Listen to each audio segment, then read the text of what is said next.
मैं पाकिस्तान की सरकार को भी स्पष्ट बतलाना चाहता हूं कि कश्मीर की रट लगाकर कुछ हासिल नहीं होगा।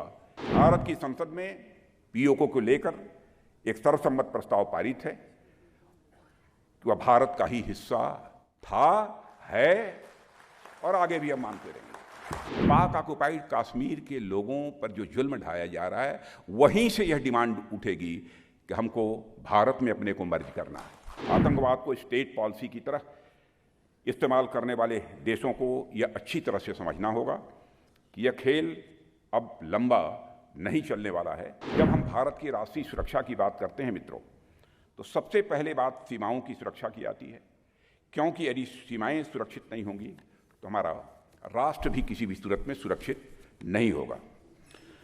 सीमा सुरक्षा की दृष्टि से हम 7 देशों के साथ लगे हुए 15,106 किलोमीटर लंबे लैंड बॉर्डर्स की निगरानी तो करते ही हैं, साथ ही साथ 7,516.6 किलोमीटर लंबी कोस्ट लाइन और कई लाख वर्ग किलोमीटर, जहाँ तक मेरी जानकारी है अप्रॉक्सीमेटली 21.72 लाख स्क्वायर किलोमीटर के एक्सक्लूसिव इकोनॉमिक जोन की भी रखवाली की हम लोग करते हैं। साथियों, जब से भाई हमारा यह भारत आज़ाद हुआ है, कई भारत विरोधी ताकतों की लगातार कोशिश रही है कि या तो सीमाओं पर या फिर सीमाओं के रास्ते से भारत के भीतर अस्थिरता का माहौल पैदा किया जाए।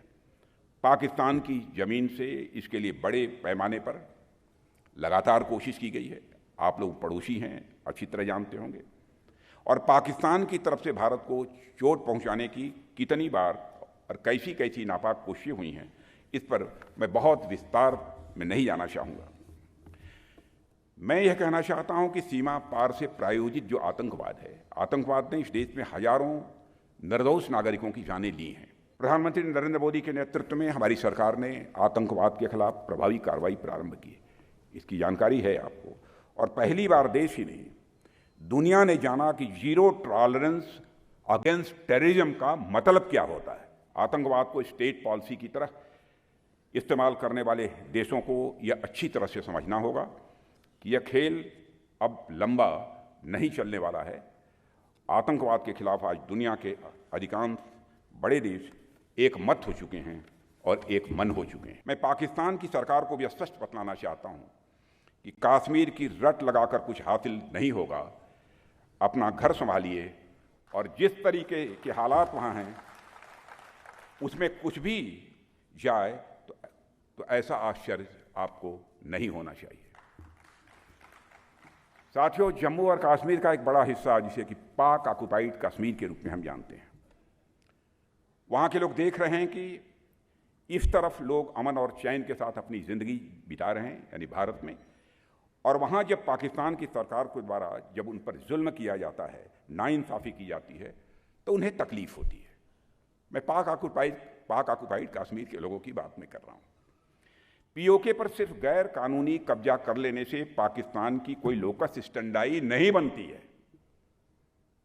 भारत की संसद में पीओके को लेकर एक सर्वसम्मत प्रस्ताव पारित है कि वह भारत का ही हिस्सा था, है और आगे भी हम मानते रहेंगे।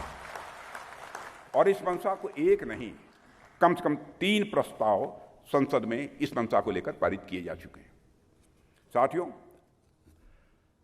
हमारा अब तो आप ये देख रहे हैं कि पीओके में क्या हो रहा है। मैंने एक बात कहा था कि मुझे लगता है कि बहुत ज़्यादा हमको कुछ करने की ज़रूरत नहीं पड़ेगी। पाक ऑक्युपाइड कश्मीर के लोगों पर जो जुल्म ढाया जा रहा है, वहीं से यह डिमांड उठेगी कि हमको भारत में अपने को मर्ज करना है। और आपने देखा होगा टेलीविज़न के पर्दे पर कई बार वहाँ के लोग स्लोगन, नारे लगा रहे हैं कि हमको भारत में मर्ज करो। यह कोई छोटी बात नहीं है।